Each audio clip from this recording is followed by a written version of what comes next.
On December 26th, 1908, it was a hot summer day in Sydney, Australia, with 20,000 fans packing the Sydney Stadium to stay cool, witnessing history. In one corner stood the heavyweight champion from Canada, Tommy Burns, a man who thought a black man could not hold the title of heavyweight champ. And across from him was a black man named Jack Johnson, known as the Galveston Giant, locked in to Tommy Burns as he finally got his chance to break the color line and face off against a white champion to show that color did not matter. It was all about the fighter. Came out in the first round and dropped Tommy Burns to the mat for 8 seconds. And Jack Johnson was on his way to become the first black heavyweight champion in boxing history. Join us today as we learn about Jack Johnson and how he became the heavyweight champion. Today on Daily Sports History.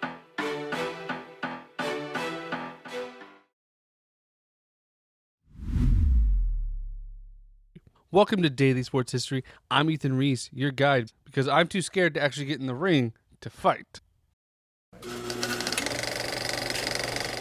So let's go back and learn about who Jack Johnson was. He was born in the late 1800s in Galveston, Texas, which was a port city where recently freed black families worked long hours for low wages and Jim Crow laws were coming into effect. Wooden shacks were the norm, whites only signs everywhere, and his parents were former slaves. Growing up, he hears stories about the challenges they faced. And as a boy, he would actually start working early, running errands for the docks or blacksmith shops, consistently being told where he was allowed to sit, where he was allowed to stand, where he was allowed to do just about everything. Learning this really lit a fire under him as he wanted to break this norm. He realized there was nothing other than the color of his skin different from him and these other people. He could do anything they could. And he decided that he was not going to follow in the status quo. So around the age of 12, he started to working doing hard labor on the docks, where it was common for entertainment purposes for lots of these men to fight and people to gamble on these fights. And he bounced around to these jobs, but he was very used to seeing these street fights going on. Then he ended up working at a Dallas racetrack, exercising horses, and was an apprentice for a carriage painter named Walter Lewis, who liked to have sparring go on in his shop. And this is where Johnson really got into the fighting and started to learn some actual techniques into boxing. As a teenager, he entered multiple battle royale bouts, where several men would fight each other blindfolded or all at once for the amusement of spectators. Mainly, these often were black men entertaining white men for a cash prize that would go to the last man standing. Because black men were not paid very much, this was a form of making some money. So, bouncing around between jobs, he took a job at a boxing gym. And the owner was a German-born heavyweight, Hermann Brun. And this gave him really access to being around boxing, being around the ring, seeing what could happen, seeing boxing firsthand. And he would save enough to buy his own gloves, begin sparring with everyone in any opportunity he had working at the gym. And he would fight all these random fights for $1 or $2 all around Texas, these kind of amateurish, semi-pro fights. But his first documented professional fight happened in 1897 at a Texas club show. And by the following year, he was officially fighting for the Texas State middleweight title, which he won, beating Charlie Brooks by knockout in the second round.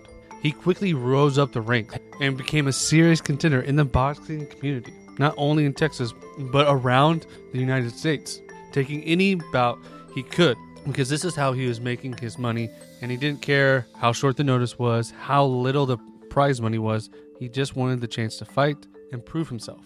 And by the early 1900s, he was a regular on the black heavyweight circuit, fighting other top African Americans for relatively low pay. But promoters liked him because he was able to draw a crowd, because he would knock people out. He was not a finesse fighter. He was a power fighter. That's what they like to see. But at the time, he was only able to really fight in these black circuits. A color heavyweight champion is really what it was referred to at the time. And black fighters were really closed out to the world titles because the world was still basically segregated. And he would beat so many of these great fighters, often in grudge matches after grudge matches, which means he was fighting them again and again because there were only so many fighters he could face. He wanted to fight these white fighters, offering them the chance to show they were the true, real heavyweight champion. But fighters like James Jeffries and Tommy Burns just ignored him, saying Johnson existed in a different universe. He was not part of the world championship crowd, saying he was fighting lesser competition. But honestly, as we know, he was fighting competition that was equal to, or if not better than what they were fighting. Former champion James Jeffries, widely considered the best heavyweight of his era, retired rather than defending his title against Johnson, publicly declaring he would never fight a black man. And a phrase that was commonly used back then is drawing the color line. It became a standard language in boxing coverage. It's a polite way of saying a white champion would not risk humiliation of losing to a black champion. That was the problem. It wasn't that they didn't want to fight them, they didn't want to risk losing to them. Then in 1906, Tommy Burns wins the world heavyweight title. Johnson puts a plan together. He follows Tommy everywhere he is going to have a fight, country to country, publicly challenging him. Now Burns refused multiple times, saying he would not fight a black challenger. But promoters realized this was a huge draw. People wanted to see this. People thought Jack Johnson was a once-in-a-generation fighter, and they wanted to see if he could actually beat a white man. Then Hugh D. McIntosh stepped in. He was a promoter, showman in Australia, and he built the Sydney Stadium, where he had actually had a title defense that he put on for Burns previously, where they fought a local fighter named Bill Squires. And it drew a big crowd. It was a major event for Australia. And he wanted to see Burns actually fight Johnson. And he knew the only way to do this was to offer a crazy amount of money. And he offered Burns a purse of $30,000, which would be over $1 million today. And then offered Jack Johnson $5,000, which would be just under $200,000 today. Now Johnson knew he was going to be paid less, no matter what the fight was, but he wanted the fight so bad he didn't care. So because of this outstanding money offer, Tommy finally conceded. He would fight Jack Johnson on December 26, 1908.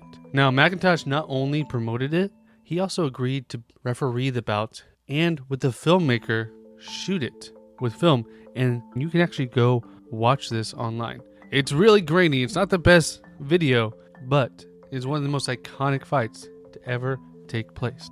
So the day comes. Sydney Stadium is filled with 20,000 fans. Everyone is so excited across the world to see what will happen in this fight. So we have two fighters in for the ring. Tommy Burns stands about 5'7" with 73-inch reach, weighing about 180 pounds. Is an orthodox fighter, but aggressive and is more of a speed fighter. And Jack Johnson, across the ring, is just under 6'1", with a 74-inch reach, weighing almost 200 pounds. Is an orthodox fighter as well, with a defensive mindset and a great counter punch. He was bigger, weighed more, and honestly, it seemed like it was going to be an unfair fight. And Johnson kind of made it seem that way. He came out early in the first round, aggressively, trying to rush as he was the bigger man and get to close quarters. And he showed his superior timing in blocking, slipping most of Burns' punches, landing sharp counters, including a hard one to the head, knocking him to the ground, where he was there for 8 seconds. But he was able to get back up and keep fighting. But by this point, Jack Johnson was in control. Over the next multiple rounds, Burns did little to nothing to take down Johnson, as Johnson continuously, brutally beat him and beat him and beat him. Round by round, Burns' face became badly swollen, particularly around the eyes. He could barely see what was going on. And even though it seemed like Jack Johnson could end the fight anytime, by the 10th round, he looked like he was holding back to extend the spectacle. And it continued round by round. And by the 14th round, Burns was bloodied, overmatched, and the police entered the ring, ordering the fight to stop, as it seemed like it was no longer a fight, it was more of an assault. The referee, Hugh McIntosh, declared Jack Johnson the winner on points, making him the first black world heavyweight title ever. in one of the most lopsided heavyweight title victories that had happened up to that point. Now, it's reported that Hugh McIntosh made a huge profit from this fight. He just over $26,000 just in gate receipts from the event. But he was able to capitalize on the filming that he did of the fight as well, to make him even more money. And that we don't have an exact amount on, but he made bank. He continued to be a boxing promoter for years after this, and he would eventually pass away in 1942. Now, for the two fighters, Tommy never regained the heavyweight title after he lost it. Effectively ended his boxing career. Though he continued boxing until the 1920s, he had mixed results and would go on to retire in 1920. And after this, he would take on various roles of training and promoting, but would be honored by Canada as one of the most important early sports figures they've ever had. And Johnson, after this, would be the heavyweight title holder till 1915, defending his title in high-profile fights, famously in 1910 in the Fight of the Century, beating former champ James Jeffries, which actually triggered riots across the United States. His flamboyant style allowed him to buy expensive cars, fine clothes, and he actually had many relationships with white women, provoking backlash. And in 1913, he was convicted under the Mann Act in a racially driven case, and he fled exile, and he would end up serving about a year in jail. In 1915, in a fight in Havana, he would lose the title to Jess Willard, and he would fight intermittently after this until the 1920s, and would unfortunately die in a car wreck in 1946. And in 2018, he would receive a presidential pardon for his Mann Act conviction, but he will always be remembered for being one of the greatest fighters of all time. Even though it was in the 1900s, he's still up there in the conversations of the greatest of all time, and broke down barriers, allowing many other great black fighters to step into the ring and show what they were worth.